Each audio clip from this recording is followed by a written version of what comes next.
আপনারা কি সত্যিই মনে করেন পশ্চিমা মিডিয়া আপনাদের যে খবর দেখাচ্ছে আমেরিকা ও ইসরায়েল মিলে ইরানকে ধূলিসাৎ করে দেবে সেটাই আসল সত্য? খবরদার, পশ্চিমা প্রপাগ্যান্ডার ফাঁদে পা দেবেন না। আসল খেলাটা পর্দার আড়ালে ঘটে গেছে। নেতানিয়াহু আজ জরুরি ভিত্তিতে তার ক্যাবিনেট মিটিং শেষ করে সোজা পার্লামেন্টে গিয়ে এমন এক ভাষণ দিয়েছেন যাকে জিওপলিটিক্যাল ভাষায় বলা হয় প্রি ওয়ার স্পিচ বা যুদ্ধের পূর্ব প্রস্তুতির ঘোষণা। নেতানিয়াহুর ওই কাঁপা কণ্ঠের ভাষণের অর্থ একটাই, তারা বুঝতে পেরেছে যে তারা এমন এক ফাঁদে পা দিয়েছে যেখান থেকে বের হওয়ার কোনো রাস্তা নেই। এই মুহূর্তের সবথেকে বড় ব্রেকিং খবর, নেতানিয়াহুর সেই পূর্ব পরিকল্পনাহীন ভাষণ। তিনি ক্যামেরার সামনে দাঁড়িয়ে ইসরায়েলি নাগরিকদের কিসের জন্য প্রস্তুত হতে বললেন, যা পশ্চিমা মিডিয়া সেন্সার করছে। আপনারা যারা ভাবেন আমেরিকা চাইলেই যে কোনো দেশে হামলা করতে পারে, করে পার পেয়ে যাবে, আজকের এই 10 মিনিটের আলোচনা আপনাদের সেই চিন্তাধারা পুরোপুরি বদলে দেবে। তাই ভিডিও শেষ পর্যন্ত সাথে থাকুন। আজ 24শে ফেব্রুয়ারি মঙ্গলবার বিকেল 5টায় এই খবর পড়ছি। চলুন শুরু করা যাক ইসরায়েলি পার্লামেন্ট নেসেট থেকে। দর্শক, খবরটি সাধারণ মনে হলেও এর ভিতরের জিওপলিটিক্যাল ইম্প্যাক্ট কিন্তু ভয়ঙ্কর। আজ নেতানিয়াহু তার ক্যাবিনেট মিটিং থেকে বের হন। সেখানে কি আলোচনা হয়েছিল তা টপ সিক্রেট, কিন্তু সেই মিটিং থেকে বের হয়ে তিনি কোনো স্ক্রিপ্ট ছাড়াই সরাসরি পার্লামেন্টে চলে যান। তার বডি ল্যাঙ্গুয়েজ ছিল দেখার মতো। তিনি তার দেশের জনগণকে বলেছেন, আমরা খুব কঠিন এবং চ্যালেঞ্জিং সময়ের দিকে যাচ্ছি, আমাদের চোখ খোলা রাখতে হবে। কাল কি হবে আমরা কেউ জানি না, যে কোনো পরিস্থিতির জন্য নিজেকে প্রস্তুত করুন। একবার থামুন এবং চিন্তা করুন, যে ইসরায়েল এতদিন হুঙ্কার দিচ্ছিল যে তারা পুরো মধ্যপ্রাচ্য কন্ট্রোল করে, যাদের পিছনে আমেরিকার মতো সুপার পাওয়ার দাঁড়িয়ে আছে, সেই দেশের প্রধানমন্ত্রী কেন হঠাৎ করে তার জনগণকে যে কোনো পরিস্থিতির জন্য প্রস্তুত হতে বলছেন? তিনি সরাসরি ইরানের সুপ্রিম লিডার আয়াতুল্লাহ আলী খামেনির নাম নিয়ে হুমকি দিয়েছেন ঠিকই, কিন্তু সাইকোলজিক্যাল ওয়ারফেয়ারের নিয়মে যখন কোনো রাষ্ট্রনেতা তার জনগণকে শেল্টারে যাওয়ার প্রস্তুতি নিতে বলেন, তখন বুঝতে হবে তারা আক্রমণ করার চেয়ে আক্রান্ত হওয়ার ভয়ে বেশি ভীত।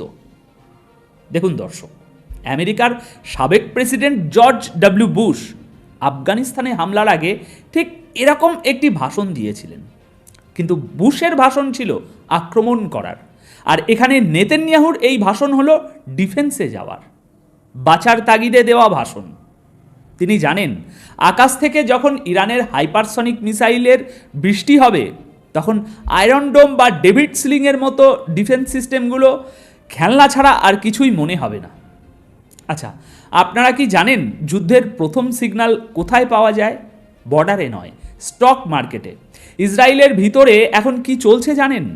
সাধারণ জনগণ হয়তো সরকারের কথায় বিশ্বাস করে বসে আছে, কিন্তু ইসরায়েলের বিলিনিয়ার এবং ইনভেস্টররা হিসেব বুঝে গেছে। তারা তাদের সমস্ত স্টক মার্কেটের পজিশন ক্লোজ করে দিচ্ছে এই মুহূর্তে, কারণ তারা জানে যদি যুদ্ধ শুরু হয় তবে ইসরায়েলের অর্থনীতি তাসের ঘরের মতো ভেঙে পড়বে।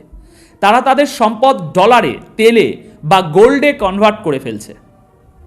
যাদের কাছে ডুয়েল সিটিজেনশিপ আছে, আর আমরা জানি ইসরায়েলের প্রায় 99% নাগরিকেরই কোনো না কোনো ইউরোপিয়ান বা আমেরিকান পাসপোর্ট আছে, তারা ব্যাগ গুছিয়ে ফ্লাইট ধরছে।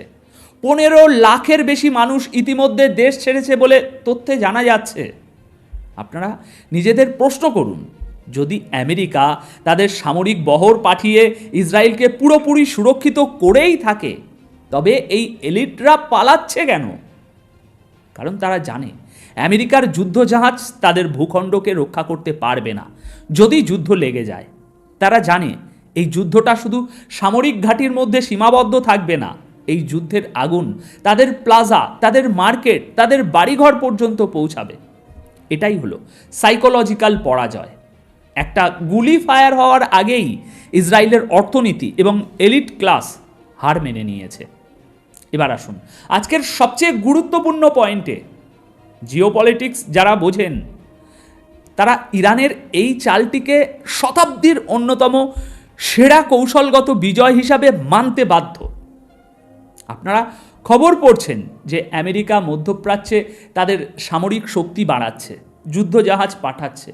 নিউ ইয়র্ক টাইমস তো রিপোর্ট করেছে যে আমেরিকা হয়তো ইরানের পারমাণবিক স্থাপনায় লিমিটেড স্ট্রাইক বা সীমিত আক্রমণ করার কথা ভাবছে। এটা শুনে অনেকের মনে হতে পারে আমেরিকা তো বিশাল শক্তিশালী, ইরান বোধহয় এবার শেষ। কিন্তু দর্শক, খেলাটা অন্যভাবে ঘুরে গেছে। ইরান এমন একটা থিওরি প্লে করছে এই মুহূর্তে যা আমেরিকার পেন্টাগনদের জেনারেলদের রাতের ঘুম হারাম করে দিয়েছে।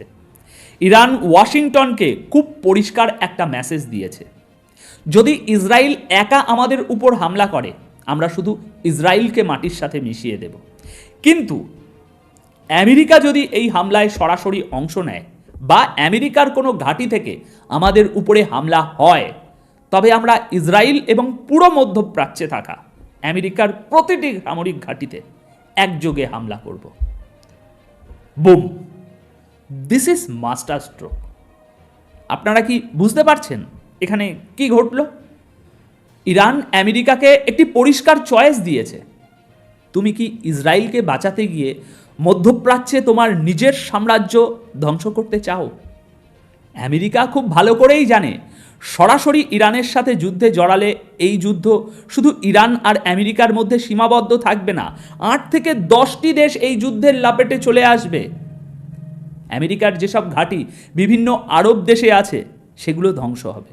আর সবচেয়ে বড় কথা, আমেরিকা যদি মধ্যপ্রাচ্যে আটকে পড়ে তবে সেই সুযোগে চীন তাইওয়ান দখল করবে এবং রাশিয়া ইউরোপে তাদের আধিপত্য চিরস্থায়ী করবে। আমেরিকা এই মুহূর্তে রাশিয়া এবং চীনের সাথে একটা কোল্ড ওয়ারে ব্যস্ত। তাদের ইকোনমি এরকম একটা বিশাল প্রত্যক্ষ যুদ্ধের ভার নিতে পারবে না। যে আমেরিকা সরাসরি চীনের সাথে লড়তে ভয় পায়, যে আমেরিকার রাশিয়ার সাথে সরাসরি ময়দানে নামে না, তারা কি একা ইরানের সাথে লড়তে আসবে? বিশেষ করে যখন ইরানের পিছনে রাশিয়া এবং চীনের নীরব কিন্তু অত্যন্ত শক্ত সমর্থন রয়েছে। তাই আমেরিকা এখন ইসরায়েলকে বলছে, আমরা তোমাদের ডিফেন্স দেব, কিন্তু আমরা সরাসরি ইরানের ভূখণ্ডে আক্রমণ করব না। এটাই ইরানের বিজয়। ইরান এই ভয়টাই আমেরিকানদের মনে ঢুকিয়ে দিতে চাইছে এবং তারা সফল হয়েছে। পশ্চিমা মিডিয়া এই ভয়টাকে আড়াল করার জন্য আমেরিকার শক্তি বৃদ্ধি বলে খবর ছাপাচ্ছে, কিন্তু আসলে এটা আমেরিকার ভয় থেকে নেওয়া একটা ডিফেন্সিভ পজিশন। এখন আমরা যদি ইরানি মিডিয়া বা পশ্চিমা আর্টিকেলের দিকে তাকাই, সেখানে তারা দেখাচ্ছে নেতানিয়াহু খুব কনফিডেন্ট। তিনি বলছেন আমেরিকার সাথে আমাদের সম্পর্ক এখন ইতিহাসের সবচেয়ে শক্তিশালী পর্যায়ে আছে। কিন্তু এই শক্তিশালী সম্পর্কের আড়ালের গল্পটা কি? তাদের পার্লামেন্টে আসলে কি হচ্ছে? ইসরায়েলের প্রথম সারির সংবাদ মাধ্যমগুলো একটু গভীরভাবে বিশ্লেষণ করলেই আপনারা ইসরায়েলের ভিতরের ভাঙন দেখতে পাবেন। সেখানে বিরোধী দলীয় নেতা ইয়ার ল্যাপিদ নেতানিয়াহুকে আক্ষরিক অর্থেই তুলোধনা করেছেন। নেতানিয়াহুর মুখের ওপর বলেছেন, আপনি আমাদের টোটাল ভিক্টরি বা সম্পূর্ণ বিজয়ের প্রতিশ্রুতি দিয়েছিলেন, কিন্তু আপনি আমাদের জন্য নিয়ে এসেছেন টোটাল ডিসগ্রেস বা চরম অপমান।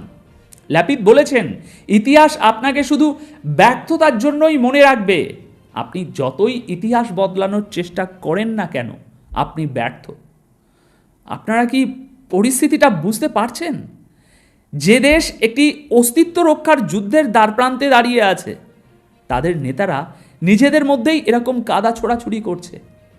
ল্যাপিদ হয়তো শেষে গিয়ে বলেছেন যে ইরানের বিরুদ্ধে আমরা সবাই এক, কিন্তু এই একতা কোনো শক্তির একতা নয়।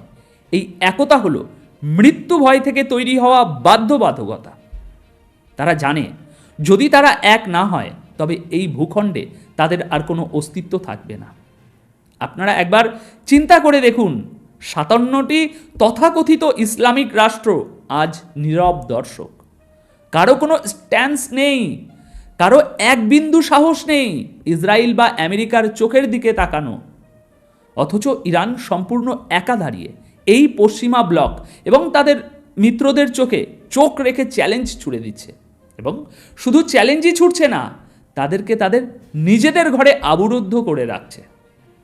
চীন এবং রাশিয়া এই পুরো খেলাটা খুব নিবিড়ভাবে পর্যবেক্ষণ করছে। এই যুদ্ধে ইরান যদি জয়ী হয়, তবে বিশ্বে আমেরিকার যে সুপার পাওয়ার মনোপলি আছে তার চিরস্থায়ী পতন ঘটবে। আমেরিকার আর কোনো ক্ষমতা থাকবে না কাউকে চোখ রাঙানোর। নতুন বিশ্ব ব্যবস্থা বা নিউ ওয়ার্ল্ড অর্ডারের কেন্দ্রবিন্দু হয়ে উঠবে চীন, রাশিয়া, ইরান, এই নতুন শক্তি। আজ নেতানিয়াহুর ওই পার্লামেন্ট স্পিচ কোনো বিজয়ের হুঙ্কার ছিল না, ওটা ছিল একটা ডুবন্ত জাহাজের ক্যাপ্টেনের শেষ আর্তনাদ। ইসরায়েলের বিলিনিয়াররা বুঝে গেছে যে এই জাহাজে আর থাকা নিরাপদ নয়। পশ্চিমা বিশ্ব আজ তাদের নিজেদের পাতা জিওপলিটিক্যাল ফাঁদেই আটকে গেছে। তারা না পারছে সম্মান নিয়ে পিছু হটতে, না পারছে এগোতে। আর এটাই হচ্ছে সত্যিকারের স্ট্র্যাটেজিক মাস্টার মাইন্ডের খেলা। আগামী কয়েকদিন বা কয়েক সপ্তাহের মধ্যে আমরা হয়তো এমন কিছু দেখতে চলেছি যা গত কয়েক দশকে পৃথিবী দেখেনি। যদি সত্যি সংঘাত শুরু হয়, তবে মনে রাখবেন, এটা শুধুমাত্র দুটো দেশের যুদ্ধ হবে না, এটা হবে পুরো পশ্চিমা সাম্রাজ্যবাদের পতনের সূচনা। এ বিষয়ে আপনারা কি মনে করেন? আপনাদের অত্যন্ত মূল্যবান মতামত আমাকে কমেন্ট বক্সে জানান। যারা সত্যিকারের জিওপলিটিক্যাল বিশ্লেষণ বুঝতে চায় তাদের সাথে এই ভিডিওটি শেয়ার করুন। চ্যানেলটি সাবস্ক্রাইব করে বেল আইকন চেপে দিন। আজকের মতো আমি বিদায় নিচ্ছি। চোখ কান খোলা রাখবেন, কারণ বিশ্ব ইতিহাস বদলাচ্ছে আমাদের চোখের সামনে। ধন্যবাদ আপনাদের সকলকে।